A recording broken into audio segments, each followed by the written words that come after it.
નમસ્તે વિદ્યાર્થી મિત્રો, ચેપ્ટર 3 માં આપણે ડ્રિફ્ટ વેગ વાળી થિયરી ભણી ગયા. એને લગતા એક દાખલો છે સ્વાધ્યાયનો ઉદાહરણનો 3.1 અને એક સ્વાધ્યાયમાં છેલ્લો છે, એ આજે ગણીએ. એમાં પેજ નંબર 99 એમાં 3.1 ઉદાહરણ એ 1.5 એમ્પિયર પ્રવાહનું વહન કરતા અને 1 × 10⁻⁷ મીટર સ્ક્વેર જેટલું આડછેદનું ક્ષેત્રફળ ધરાવતા એક તારમાંથી વહન પામતા ઇલેક્ટ્રોન માટે સરેરાશ ડ્રિફ્ટ ઝડપ ગણો એવું ધારો કે દરેક કોપરનો પરમાણુ લગભગ એક વાહક ઇલેક્ટ્રોન આપે છે. કોપરની ઘનતા 9 × 10⁻³ તેનો પરમાણુ દળાંક 63.5 યુનિટ. બી ઉપરયુક્ત મળેલ ડ્રિફ્ટ ઝડપને એક સામાન્ય તાપમાને કોપર પરમાણુઓની ઉષ્મીય ઝડપ અને નંબર 2 સુવાહકમાં આ ડ્રિફ્ટ ગતિ માટે જવાબદાર છે તે વિદ્યુત ક્ષેત્રની પ્રસરણની ઝડપ સાથે સરખામણી કરો.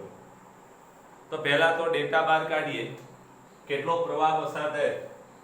ઉદાહરણ નંબર 3.1 અને એમાં વહેતો જે પ્રવાહ છે I બરાબર, તો પ્રવાહ I = 1.5 એમ્પિયર છે. આડછેદનું ક્ષેત્રફળ જે છે એ 1 ×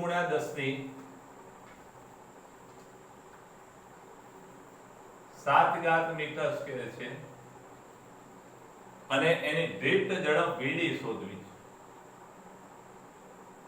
Vd જે આપેલું છે એની જરા વાત કરીએ. એની ઘનતા આપી છે, ઘનતા ρ બરાબર 9 × 10⁻³ 9.0 અને × 10⁻³ kg/m³, અને એનો આ એટોમિક માસ યુનિટ આપેલો છે પરમાણુ દળાંક mo 63.5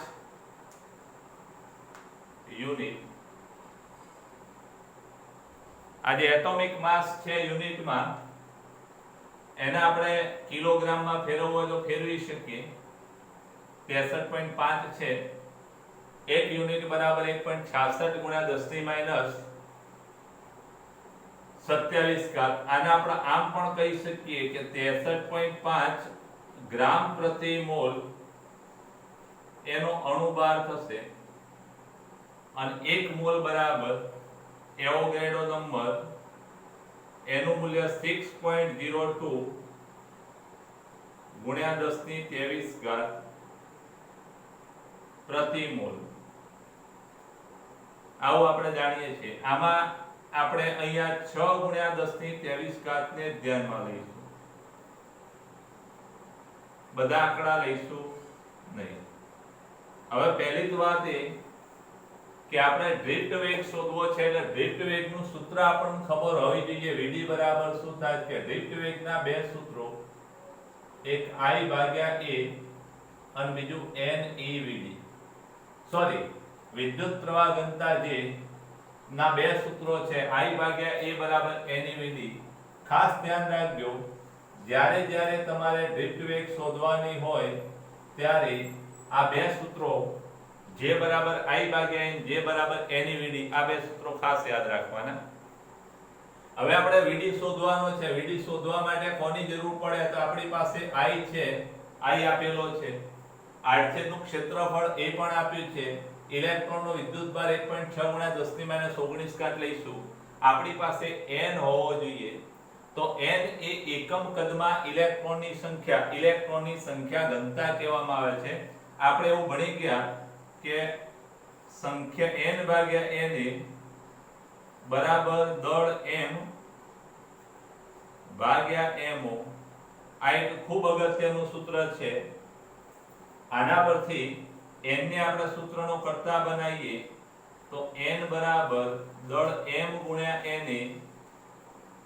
અને ભાગ્યા અણુભાર થાય. એમાં આને v વડે ભાગી નાખીએ બંને બાજુ, તો શું થાય? દળ ભાગ અણુઓની સંખ્યા ભાગ્યા કદ. ખાસ ધ્યાન રાખજો, અહીંયા એકમ કદમાં અણુની સંખ્યા બરાબર અણુઓની સંખ્યા ભાગ્યા કદ થાય એટલે n ભાગ્યા v ને આપણે શું કહીશું સ્મોલ n અને માટે સ્મોલ n આપણો આવો મળશે કે સ્મોલ n n/v અને એના બરાબર m ભાગ્યા v દળ ભાગ્યા કદ ઇન્ટુ na ભાગ્યા mo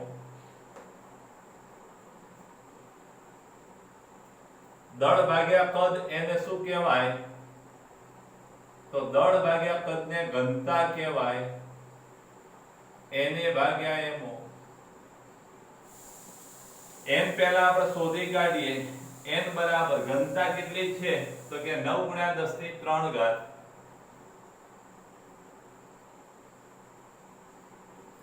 એવોગાડ્રો નંબર 6 × 10⁻23 અને ભાગ્યા અણુભાર 63.5 ગ્રામ પ્રતિ મોલ. હવે એક વાત સમજી લેજો કે આ આપણે 9 × 10⁻³ 1 કિલોગ્રામ માં છે કેજી માં છે એટલે આ 63.5 ગ્રામ પ્રતિ મોલ છે એને આપણે કિલોગ્રામ માં ફેરવીએ તો 63.5 × 10⁻³ થાય. આ -3 આપણે આ ગ્રામ પ્રતિ મોલ ને કિલોગ્રામ પ્રતિ મોલ માં ફેરવ્યા અને માટે n શું થશે તો કે n 9 × 6/63.5 કરશો તો તમારે જવાબ કેટલો આવશે કેલ્ક્યુલેટર માં કરી જોજો 9 6 54/63.5 એટલે 0.85 થશે. 0.85 ગુણ્યા 10 ની કેટલી ઘાત આ -3 ઉપર જાય +3 3 ને 3 6 6 ને 23 એટલે કે 29 એટલે આને આપણે એમ કહી શકીએ 8.5 અને ગુણ્યા 10 ની 1 પોઈન્ટ આ બાજુ ખસે એટલે 29 ના 28 થાય આ પ્રતિ મીટર ક્યુબ. ધ્યાન રાખજો દરેક તાંબાનો પરમાણુ 1 ઇલેક્ટ્રોનનું દાન કરે અથવા એક મુક્ત ઇલેક્ટ્રોન આપે એટલે જેટલા પરમાણુઓની સંખ્યા ઘનતા છે એ જ ઇલેક્ટ્રોનની સંખ્યા ઘનતા થશે. અહીંયા આ એક અગત્યની બાબત આપણે દાખલો ગણવા માટે મેળવી. હવે આપણું સૂત્ર આવ્યું કે I ભાગ્યા A બરાબર NeVD. હવે ડ્રિફ્ટ વેગ માટે I ભાગ્યા A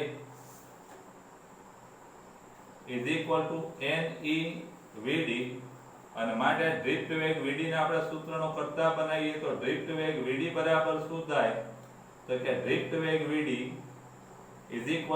I ભાગ્યા A ગુણ્યા ne કિંમતો મૂકીએ આપણે તો માટે ડ્રિફ્ટ વેગ vd I 1.5 એમ્પિયર છે. I નું મૂલ્ય 1.5 એમ્પિયર છેદમાં આડછેદનું ક્ષેત્રફળ 1.0 × 10 ની માઈનસ એટલે 1.0 ને 1 જ કહેવાય 10 ની -7 ઇલેક્ટ્રોનની સંખ્યા ઘનતા 8.5 ગુણ્યા 10 ની +28 અને ગુણ્યા ઇલેક્ટ્રોનનો વિદ્યુતભાર 1.6 × 10 ની -19 ભાગાકાર કરતા જવાબ તમારો કેટલો આવશે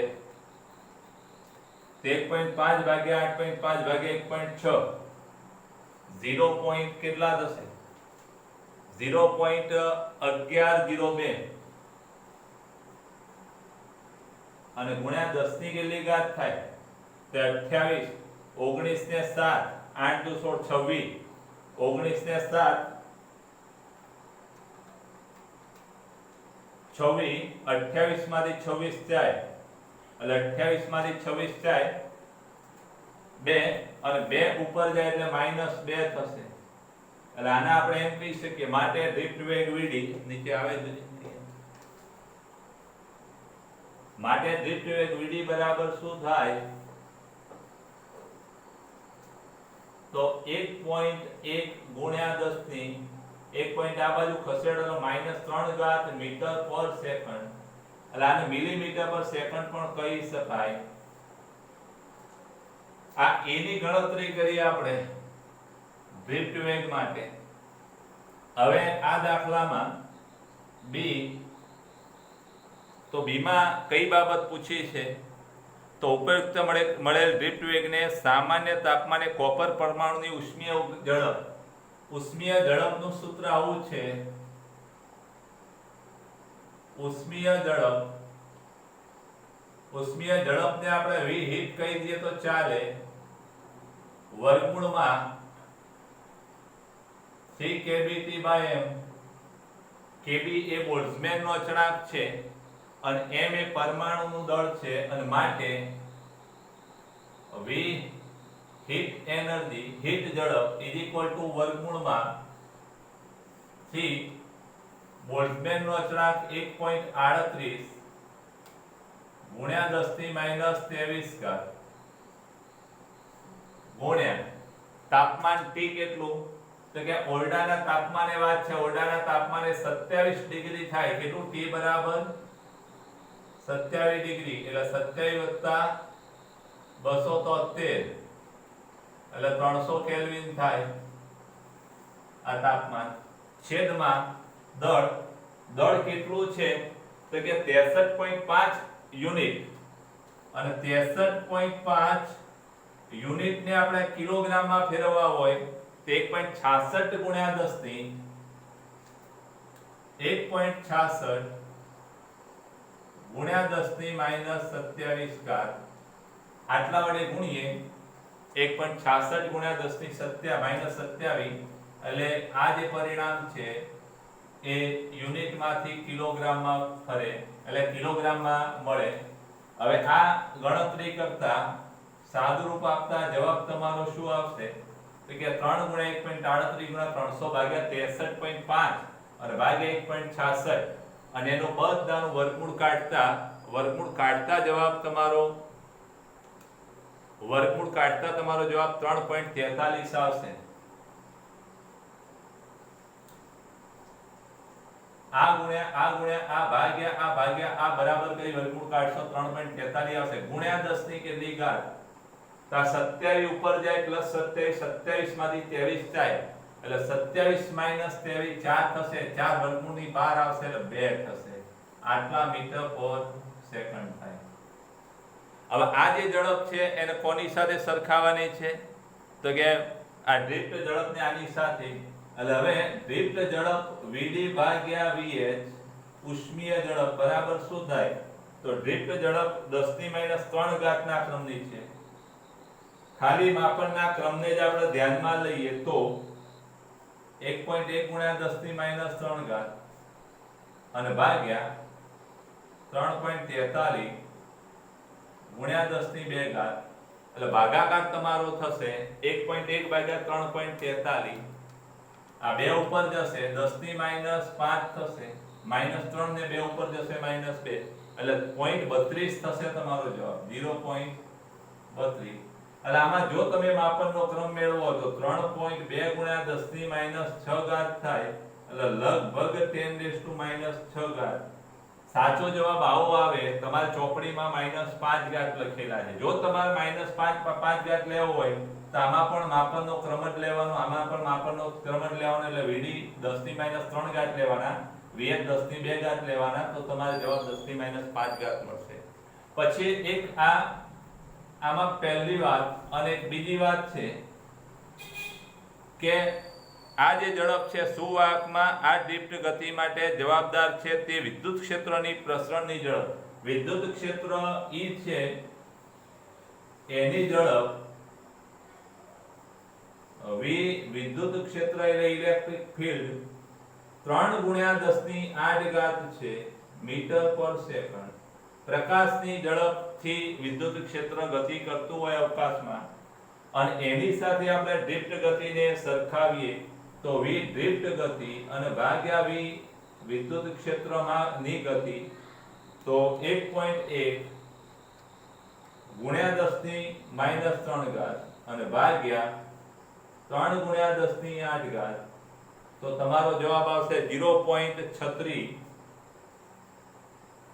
0.36 ગુણ્યા 10⁸ ઉપર જાય -8 -8 ને 3 11 આમાં પણ તમે જો માપનનો ક્રમ લેવા જાવ તો 3.6 ગુણ્યા 10 આ 6 ના 7 થઈ જાય ગુણ્યા 10 ની -12 ઘાત થાય એટલે લગભગ માપનના ક્રમની વાત કરીએ તો -12 ઘાત જવાબ આવે. તમારે ચોપડીમાં 10 ની -11 ઘાત છે એવો જવાબ લાવવો હોય તો તમારે માત્ર આ બે પરિણામ જ લઈ આગળ ગણતરી કરવાની. આ દાખલો જરા સરસ 4 માર્ક્સમાં પૂછાય એવો છે એટલે તમે સારા અક્ષરે આપણી નોટમાં સ્ક્રીનશોટ લઈ ઉતાર દેજો.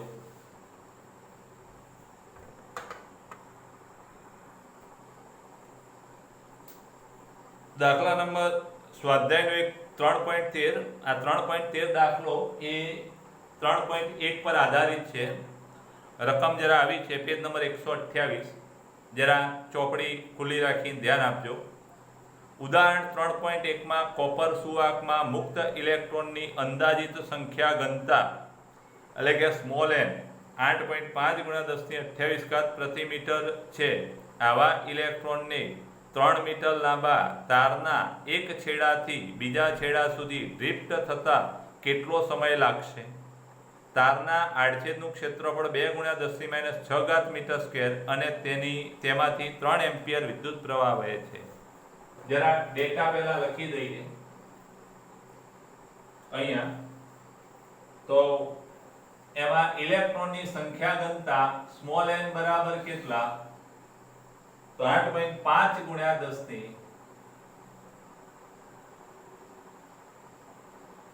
28 ઘાત પ્રતિ મીટર ક્યુબ. પછી આવા 3 મીટર લંબાઈનો સુવાહક છે એની લંબાઈ કેટલી? તો કે 3 મીટર. લાંબા તારના એક છેડાથી બીજા છેડા સુધી ડ્રિફ્ટ થતા કેટલો સમય લાગશે? સમય t આપણે શોધવાનો. તારના આડછેદનું ક્ષેત્રફળ આપેલું છે એ 2 × 10 ની -6 ઘાત.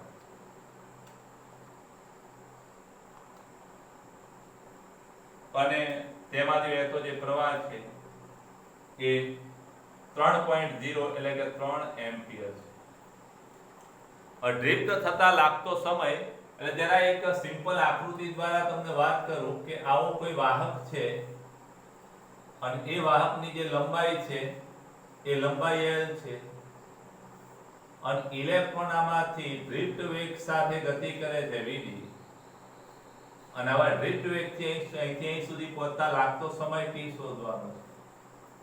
એટલે આપણે એવું ભણી ગયા વેગ બરાબર અંતર ભાગ્યા સમય. એટલે દાખલો ગણવાની આપણે શરૂઆત કરીએ કે વેગ ડ્રિફ્ટ વેગ vd અંતર એટલે વાહકની લંબાઈ અને ભાગ્યા સમય t અને માટે સમય t l ભાગ્યા vd થાય. આપણે એક સૂત્ર મેળવ્યું સમય શોધવા માટે. જો vd મળી જાય તો કામ થઈ જાય l ભાગ્યા vd. હવે vd શોધવા માટે એક જ રસ્તો આપણો કે j બરાબર i ભાગ્યા a અને n vd. આ એક સૂત્ર ખાસ યાદ રાખવાનું, બહુ અગત્યનું છે. તો હવે આગળની વાત કે વિદ્યુત પ્રવાહ ઘનતા J એટલે કે I ભાગ્યા A n EVD અને માટે ડ્રિફ્ટ વેગ VD બરાબર શું થાય? તો કે VD બરાબર I ભાગ્યા A અને આ n E ડાબી બાજુ આવે છેદમાં જશે એટલે કે VD ને આપણે સૂત્રનો કર્તા બનાવ્યો. સમીકરણ નંબર 2. હવે આ જે સમીકરણ છે બે નો ઉપયોગ એકમાં કરતા એટલે એને આપણે આમ પણ લખી શકીએ કે સમીકરણ 1 અને 2 પરથી ડ્રિફ્ટ વેગ સમય t લંબાઈ l ભાગ્યા ડ્રિફ્ટ વેગ vd. vd બરાબર શું થાય કે I અને ભાગ્યા a ની છેદનો છેદ ક્યાં જવાનો? છેદનો છેદ અંશમાં જાય અને માટે ડ્રિફ્ટ ગતિથી લાગતો સમય t બરાબર l કેટલા? 3 મીટર ગુણ્યા 8 છેદનું ક્ષેત્રફળ 2 ગુણ્યા 10 ની -6 ગુણ્યા એકમ કદમાં ઇલેક્ટ્રોનની સંખ્યા 8.5 ગુણ્યા 10 ની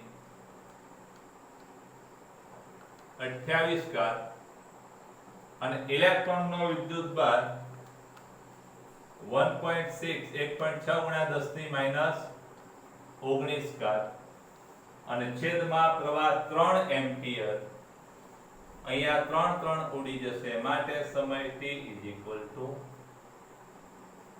32 3.2 ગુણ્યા 8.5 27.2 જવાબ આવશે તમે ગુણાકાર કરશો તો 2 ગુણ્યા 8.5 ગુણ્યા 1.6 ગુણ્યા 10 ની કેટલી ઘાત તો 19 ને 6 25 28 માંથી 25 જાય એટલે 3 ઘાત થશે આટલા સેકન્ડ થાય આને આપણે 27.2 કિલો સેકન્ડ કહી શકીએ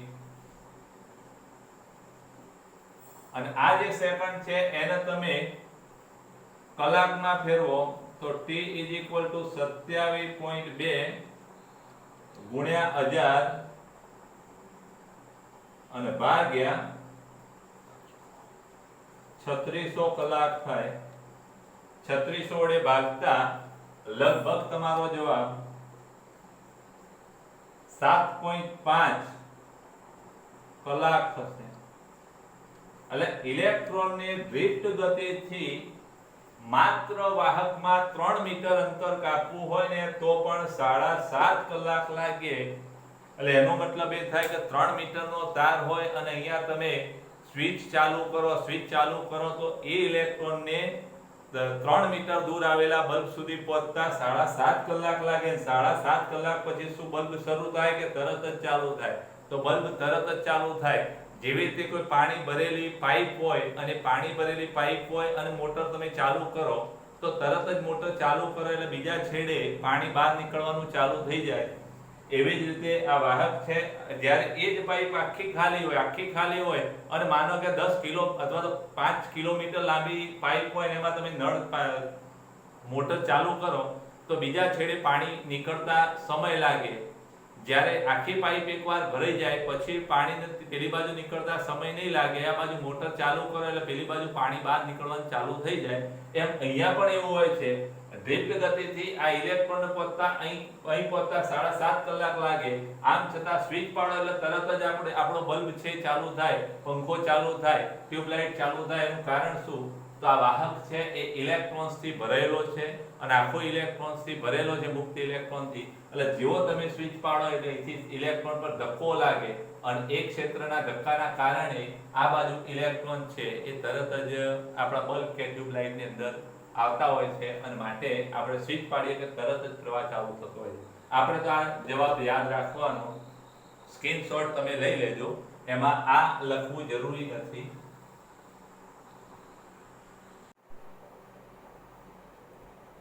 નમસ્તે વિદ્યાર્થી મિત્રો એક આગળનો પ્રશ્ન મોબિલિટી તો મોબિલિટી કોને કહેવાય તો પહેલા આપણે એના આગળની થોડી વાત કરી લઈએ કે સામાન્ય રીતે કોઈ પણ પદાર્થની વાહકતા એમાં રહેલા ગતિમાન વિદ્યુતભારોના કારણે હોય છે ગતિમાન વિદ્યુતભારો એટલે કેવા તો આપણે ધાતુ પદાર્થની વાત કરીએ તો ધાતુ પદાર્થમાં ગતિ કરી શકે એવા ગતિમાન વિદ્યુતભારો એવા મુક્ત ઇલેક્ટ્રોન હોય છે પછી આયનીકરણ પામેલા વાયુની વાત કરીએ તો આયનીકરણ પામેલા વાયુમાં ઇલેક્ટ્રોન અને ધન આયન હોય છે આયનીકરણ પામે એટલે વાયુનું આયનીકરણ થાય ત્યારે એમાંના છેલ્લી કક્ષાના ઇલેક્ટ્રોન મુક્ત થાય અને ઇલેક્ટ્રોન મુક્ત થયો હોય ત્યારે એ ધન આયન બન્યો હોય એટલે એમાં મુક્ત ઇલેક્ટ્રોન હોય અને ધન આયન હોય આયનીકરણ પામેલા વાયુઓમાં અને પછી ત્રીજી વાત કે વિદ્યુત વિભાજ્ય દ્રાવણો હોય તો વિદ્યુત વિભાજ્ય દ્રાવણોમાં ધન આયનો અને ઋણ આયનો એ ગતિશીલ વિદ્યુતભારો હોય છે હવે આપણે વાત કરીએ મોબિલિટી તો મોબિલિટી કોને કહેવાય તો એકમ વિદ્યુત ક્ષેત્ર દીઠ ઇલેક્ટ્રોન વિદ્યુતભારના ડ્રિફ્ટ વેગના માનને શું કહેવાય તો કે મોબિલિટી એટલે એની વ્યાખ્યા ખાસ તમે યાદ રાખી લેજો કે એકમ વિદ્યુત ક્ષેત્ર દીઠ વિદ્યુતભાર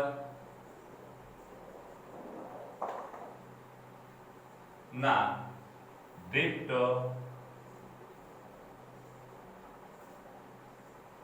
વેગના માનને મોબિલિટી કહે છે. આ જરાની વ્યાખ્યા યાદ રાખજો. એટલે એનો મતલબ એ થયો કે મોબિલિટી મ્યુ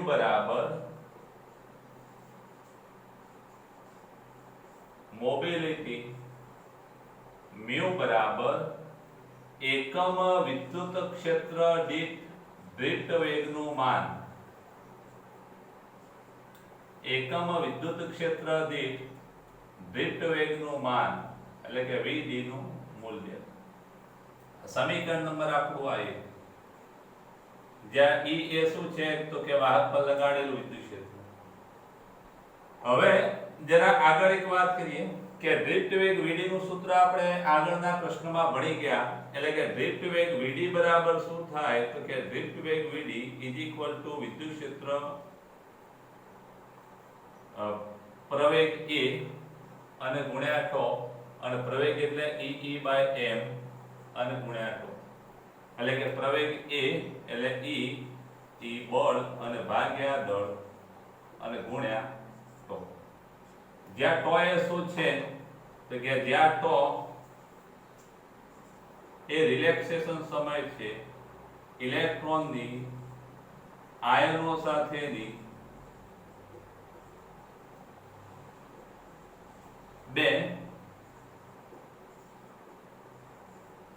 ક્રમિક અથડામણો વચ્ચે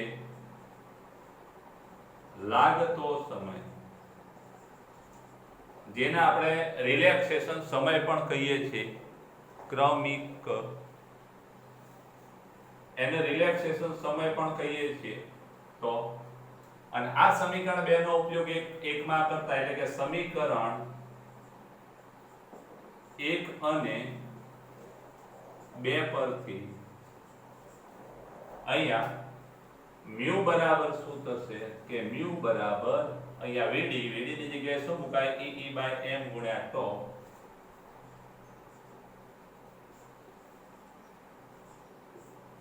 અને ભાગ્યા E એટલે ગુણ્યા 1 ના છેદમાં E ઉડી જશે.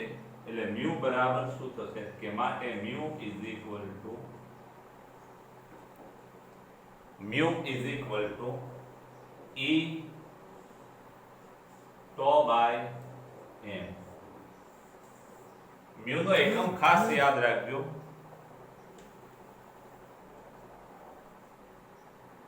મ્યુ નો એકમ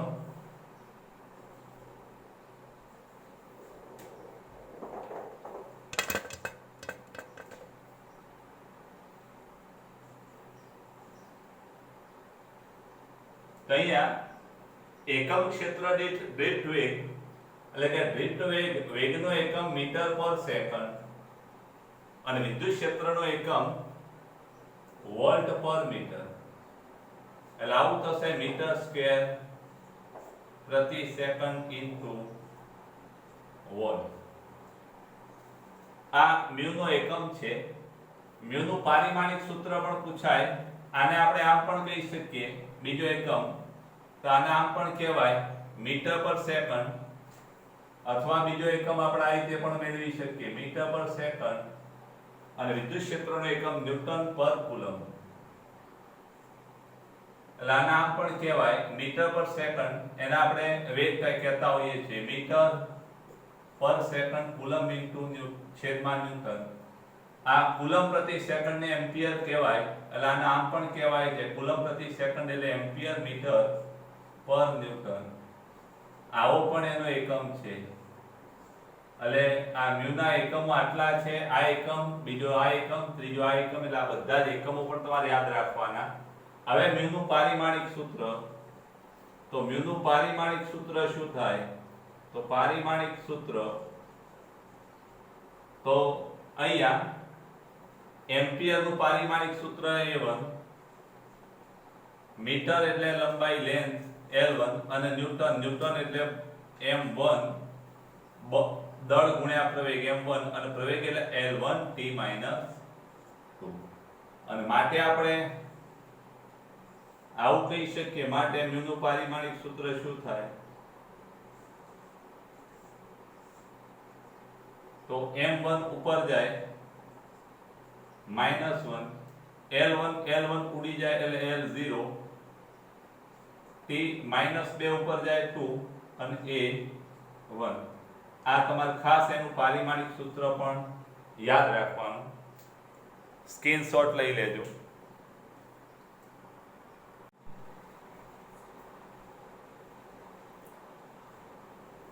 મિત્રો નેક્સ્ટ ટોપિક ઓહમના નિયમની મર્યાદાઓ તો ઓહમના નિયમની મર્યાદાઓ તો આપણે એવું ભણી ગયા કે ઓહમનો નિયમ એટલે V બરાબર IR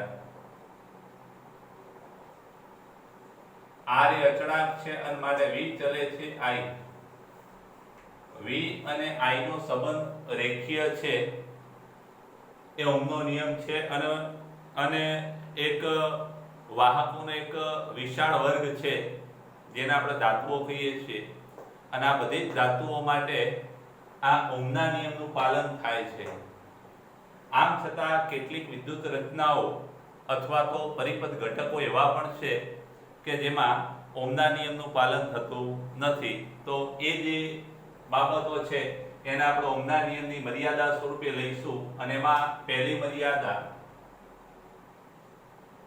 તો કેટલીક વિદ્યુત રચનાઓમાં V અને I નો સંબંધ છે એ કેવો હોય અરેખીય એટલે કે કેટલીક વિદ્યુત રચનાઓમાં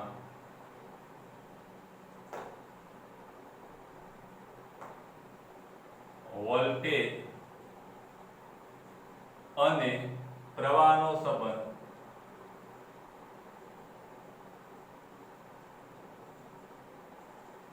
કૌંસમાં V I સંબંધ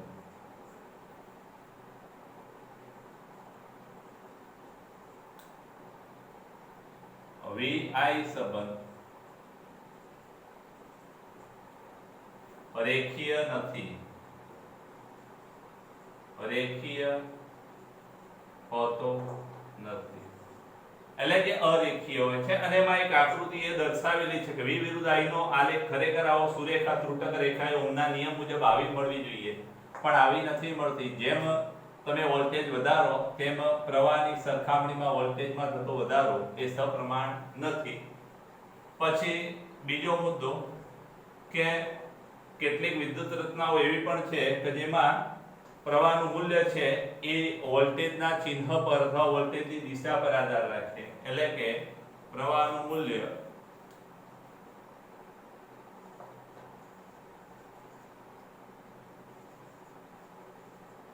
વોલ્ટેજની દિશા એટલે એના ચિહ્ન પર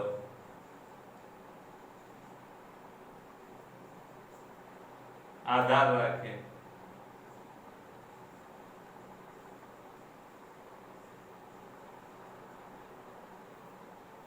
અને આવી એક રચના એટલે આપણો પીએન જંકશન ડાયોડ દાખલા તરીકે પીએન જંકશન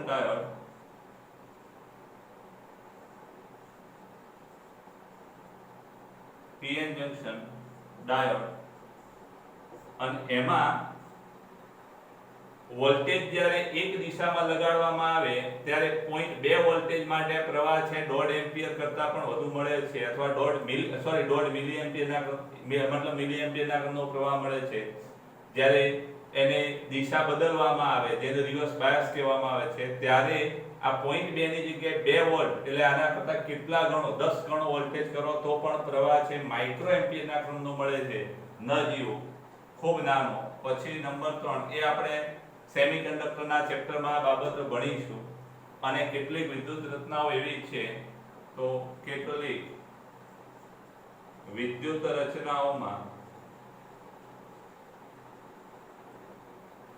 આ IV સંબંધ છે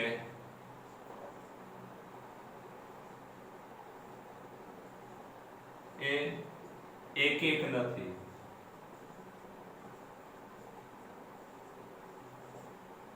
એટલે કે અનેક એક સંગતતા ધરાવે, નોન યુનિક્યુ. એટલે અહીંયા વોલ્ટેજના પ્રવાહના કોઈ એક મૂલ્ય માટે વોલ્ટેજના જુદા જુદા મૂલ્યો મળે છે. એટલે કે પ્રવાહના કોઈ એક મૂલ્ય માટે વોલ્ટેજ એક કરતા વધુ મળે છે. I ના એક મૂલ્ય માટે અથવા મૂલ્યને અનુરૂપ વિના એકથી વધુ મૂલ્યો મળે છે અથવા માન મળે છે. આ જે ત્રણ બાબતો છે એ ઓહમના નિયમની મર્યાદાઓ છે. પહેલી કે કેટલીક વિદ્યુત રચનાઓ એવી છે કે VI સંબંધ છે એ અરેખીય છે અથવા રેખીય હોતો નથી. કેટલીક વિદ્યુત રચનાઓ એવી છે કે જેમાં પ્રવાહનું મૂલ્ય છે એ વોલ્ટેજના ચિહ્ન એટલે વોલ્ટેજની દિશા પર આધાર રાખે. વોલ્ટેજ એક દિશામાં લગાડો તો 0.2 વોલ્ટ માટે પ્રવાહ મિલિએમ્પિયરના નો મળે, પણ જો દિશા બદલવામાં આવે તો 0.2 નહીં પણ 2 વોલ્ટ એટલે 10 ગણા વોલ્ટેજ માટે પણ પ્રવાહ આટલો નથી મળતો, માઇક્રો એમ્પિયરના નો મળે છે.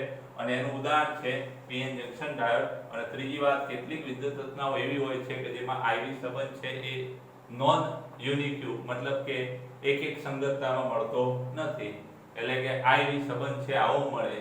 અને આ ટનલિંગ ડાયોડમાં આનો ઉપયોગ થતો આવો આલેખ મળતો હોય છે.